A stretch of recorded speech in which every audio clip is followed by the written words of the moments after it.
Hello, this is Jammal. Today is August 2nd, 2025. I'm going to share with you guys Abibu Oluwa's song that he did for Ṣhindiku Ṣhitta Jabita. Jabita. And it goes like this.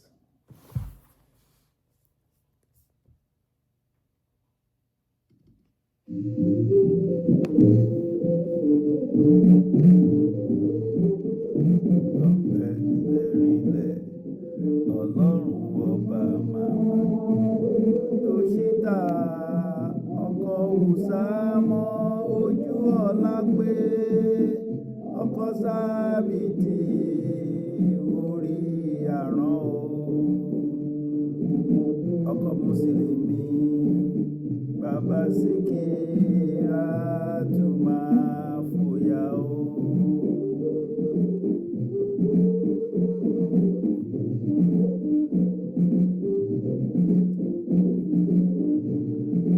Mọ̀ríyá Ṣhindiku Ṣhitta ọkọ̀ òsàmọ́ ojú ọ̀la gbé kọ́tàbìtì orí àrán o bàbá síkírù mi bàbá síkírà tún máa fòyà o.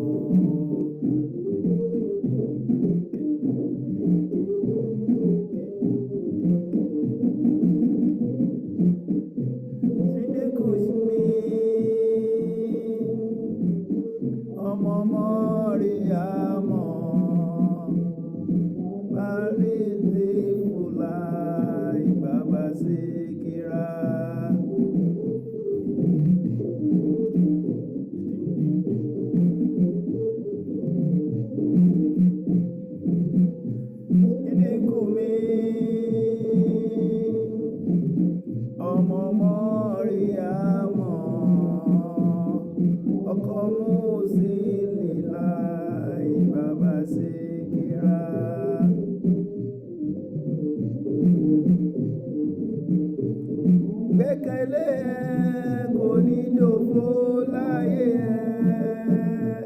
ọmọ Jabita o Agbẹkẹle koni dòfo láyé orí kì í fọ́hùn ẹ̀dọ̀ kì í rìn gbìn tútù kì í mẹ́ja lálẹ́ odò. Kẹ má ròfo kó má rìn níjọ ibi pọ̀nà òní fọwọ́ ṣàlẹ̀ kó tó náwó.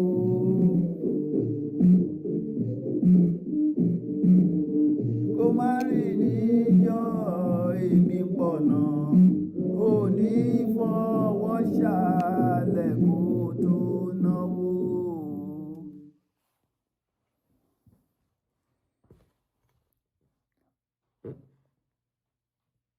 The drum. It started with Ọlọ́run ọba màmá ní bẹ́nìkan gẹṣin bẹ́nìkan fẹsẹ̀ rinlẹ̀ Ọlọ́run ọba màmá ní.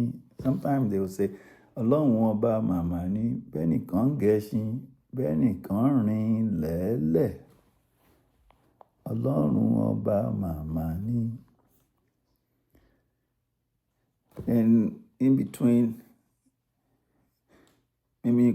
Orelu, Ṣhindiku mi, Ṣhindiku mi, Ṣhindiku mi, Ṣhindiku.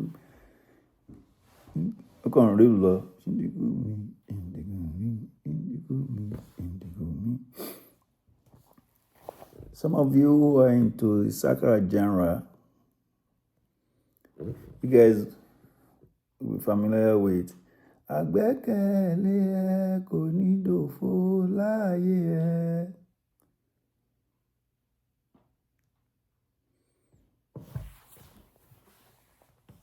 ọmọ Jabita o Agbẹkẹle kò ní dòfo láyé ẹ. Orí kì í fáhùn. Ahun is thorough. Ẹ̀dọ̀ kì í rìn gbín. Ẹ̀dọ̀ kì í dùn ìgbín snail. Òtútù kì í mẹ́ja lálẹ́ odò. The fish don't catch cold in the deep water because they are not warm-blooded animals. Kò má pòfo, kò má ròfo. You know, be a loser. Kò má rìn níjọ́ ebi ń pọ̀nà. May you not be outward or outside when there's danger lurking publicly. Ó ní fọwọ́ ṣàlẹ̀ kó tó náwó. Ọlọ́májò tàràkà kó má di tálíkà. May you not be wanting financially, is what he's saying there. Ó ní fọwọ́ ṣàlẹ̀ kó tó náwó. Agbẹkẹle ò ní dòfo láyé.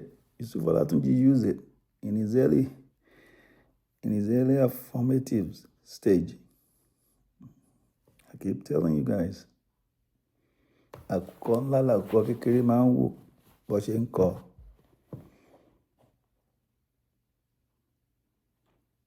Let's listen to the drum beat, and then we'll go back to Yusuf Olatunji's recycling the lyrics from this song. Okay.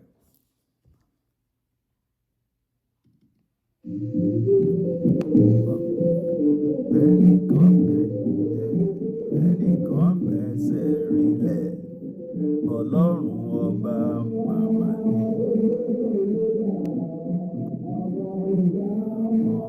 Ojú ọlá pé.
ní ọlọ́run ọba màmá ní bẹ́ẹ̀ nìkan gẹṣin bẹ́ẹ̀ nìkan fẹsẹ̀ rinlẹ̀.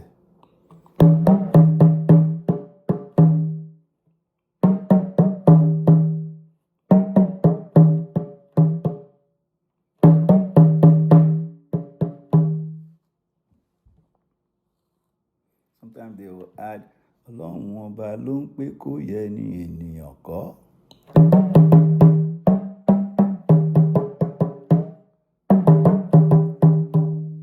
Ọlọ́run ọba ni. So Ṣhindiku Ṣhitta Jabita. So Jabita, you tell right off the bat, that's monarchy. That's a nickname. Jabita or Ajabita. What's hitta?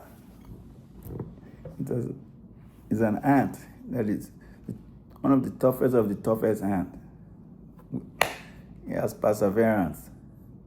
And so when he gets into a fight with other ants, hitta always tends to win because he's rugged. I mean, not big, but he's just has guts and tenacity. And he was talking there ferociously. So the man here, Olobi Jabita, is locked in. Jabita. Then they remove the I in front of it, Jabita, to make it Jabita. A Jabita. All right. Regarding the recycle that Yusuf Olatunji did with it, he used in his early small EP songs that he called for Lasisi Abiola. You will find it in his Babao collection compilation. So for those of you that might want to search online, and it's the people that compiled, they call it Babao 3. So Lasisi Abiola. So I'll play a portion of the song for you guys to hear it.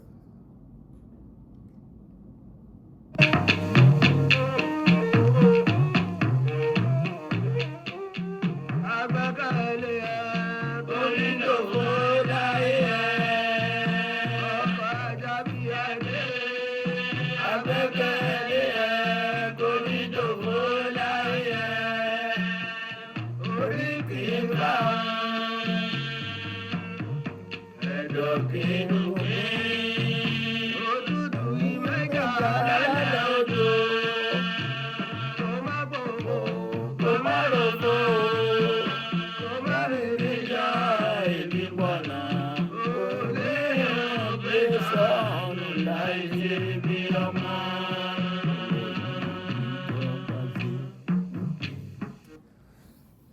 So for he flipped the last line. Abibu said, "Kó má pòfo, kó má ròfo, kó má rìn ní ìjọ ìbípọ̀nà, ò ní fọwọ́ ṣàlẹ̀ kó tó náwó." Then you see for like use kó má pòfo, kó má ròfo, kó má rìn ní ìjọ ìbípọ̀nà, ò ní rí un gbé sọnù láì ṣe bí ọmọ. Ibi ọmọ is umbilical cord. So when people see you burying something, you will not be burying your newborn or your children. It will be the umbilical cord that you'll be burying.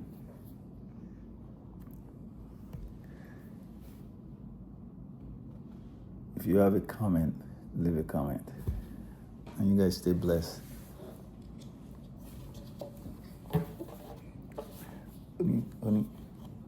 Ọlọ́run ọba màmá ni.